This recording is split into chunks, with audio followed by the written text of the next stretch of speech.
It's just after Christmas, deep into the off-season, but to Rusty, it's day 15 of something he's been chasing since he was a kid.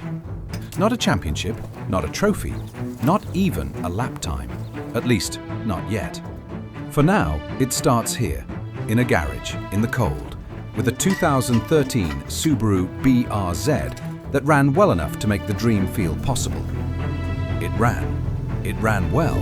No warning lights, no obvious signs that the engine was already planning its resignation. But under the surface, there were clues. Parts had been changed, bolts had been disturbed, and the engine bay carried the unmistakable confidence of a previous owner. Unfortunately, confidence and competence are not always sold as a package. This was not a broken car yet, but it was already leaving clues, and answering them would become part of a decision years in the making. One he had been postponing for most of his adult life. Some people spend their lives waiting for the right time, the right car, the right money, the right season, the right amount of free time. But eventually, waiting starts to look a lot like quitting. And this year, Rusty decided he was done waiting. For as long as he can remember, he wanted to get on track. Not just watch from the outside, not just talk about cars, not just tell himself he would do it someday, actually do it. For years, he got close. Close enough to hear the cars, close enough to smell the brakes, close enough to stand trackside with a camera in his hands, photographing other people, living out the thing he kept promising himself he would do. But he was still on the wrong side of the fence. Close enough to capture it, not close enough to live it. Life always had a reasonable argument. Work gets busy. Money has better places to go. Kids need things. The house needs things. And when you are responsible for more than yourself, the responsible choice is almost always easier to defend. So the dream kept moving.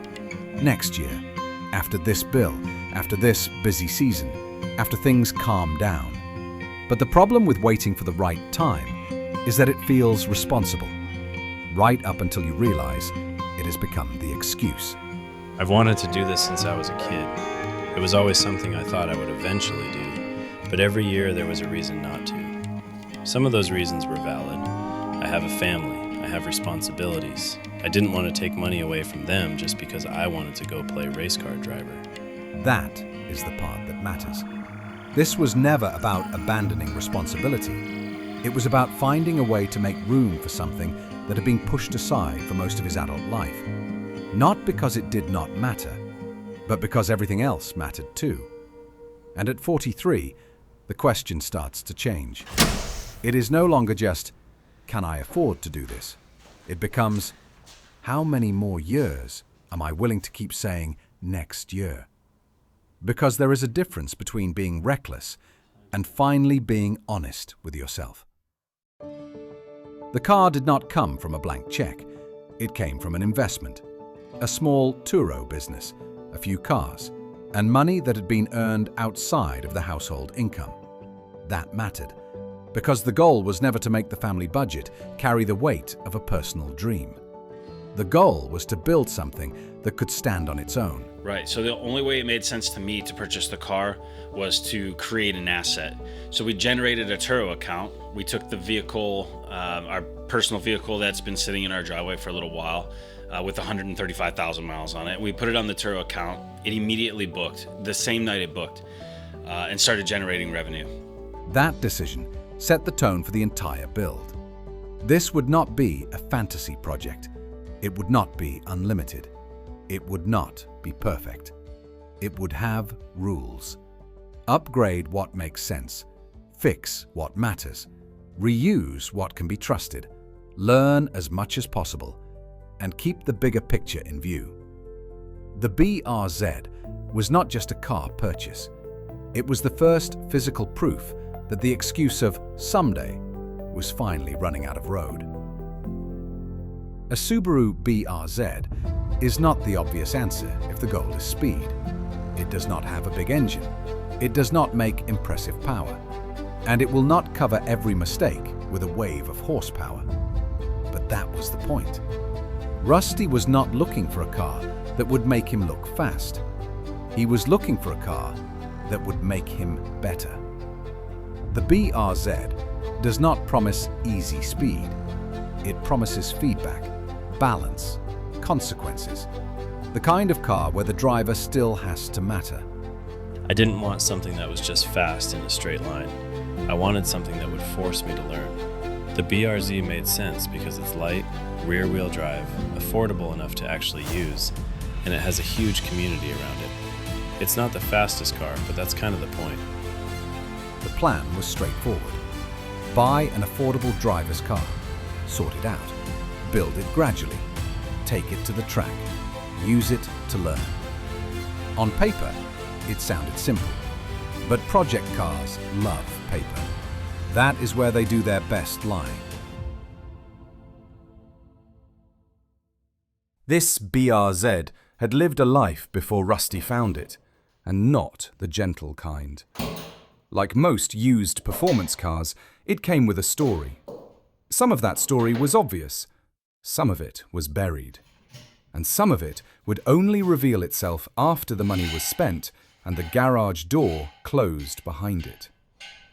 But at first, there was reason to believe the important parts were still okay. The car ran well. It had no check engine lights, and before the plan went any further, Rusty sent out an oil sample. The results came back clean. No obvious warning signs. No reason to believe the internals were already on borrowed time. At least, not from the sample. I knew it wasn't perfect. I wasn't buying a show car. I expected it to need work, but it ran good, it had no check engine lights, and I had the oil tested when I got it. That came back good, so, in my mind, I wasn't planning an engine rebuild right away. I thought I could do the clutch, sort the car out, and hopefully get through the first season. That was the plan. Get the car home, fix what needed fixed, build it gradually, and make it to the track without turning the entire thing into a full rebuild before it ever saw a lap. At first, the car still represented momentum. It was here, it was real, it was the car that was supposed to break the cycle. For years, the track had been an idea. Now there was something sitting in the garage that could either take him there or remind him why he had kept postponing it. Before the clutch failed, the BRZ had already started revealing its past. Not through warning lights, not through a dramatic failure, but through details. The kind of details a mechanic notices when someone has been there before. A Racer X aluminium intake manifold had been installed, a Perrin cold air intake had been added, and with them came the usual promise of better airflow, and the less advertised possibility that several factory parts would suddenly have nowhere to live.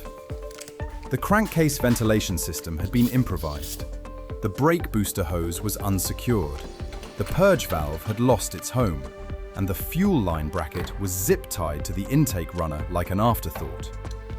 Then there was the PCV fitting, or what was being used as one. A brake bleeder screw, threaded into the intake because, apparently, it fit. The hose was clamped over the hex of the fitting, tightened down until hope became a sealing strategy. It worked well enough for the car to run, which is not the same thing as being right. The Racer X manifold and the Perrin intake were fine. Good parts, actually. But whoever put them in didn't really think through what they were displacing. So every time I got into something, I'd find another thing that wasn't right. Take it apart, redo it, move on. Get into the next thing. Imagine that. Not right either. Take it apart, redo it, move on. After a while, I stopped being surprised and just accepted that this is what the car is. It was probably a couple of guys in a garage trying to have fun with modifying the engine with little experience or technical know-how. I don't blame them, but it had to be fixed. So before the car ever made it near a track, Rusty was already undoing decisions. Drilling the intake for a proper barb fitting, rerouting hoses, securing parts that should never have been left floating, trying to turn someone else's shortcut back into a system. None of it was glamorous. Most of it did not film well, but it mattered. Because track cars do not fail only from the parts that break. Sometimes they fail from the small things that were never done right in the first place. Then came the clutch, the first major failure. The pivot ball in the clutch system failed, turning what was supposed to be a gradual build into an early transmission job. Before the car could become a track car, it had to survive being a car. The clutch issue ended up being the pivot ball. At that point, I was still thinking, okay, this is part of buying a used performance car. It's annoying, but it's not the end of the world. I'm a mechanic, I can handle a clutch job. So I fixed it and kept moving. And already, it was asking for more. In some ways, the clutch failure was almost comforting. It was mechanical, understandable, fixable. A problem with a beginning, a middle, and an end. But it would not be the problem that defined the car. That came later, and it came from inside the engine.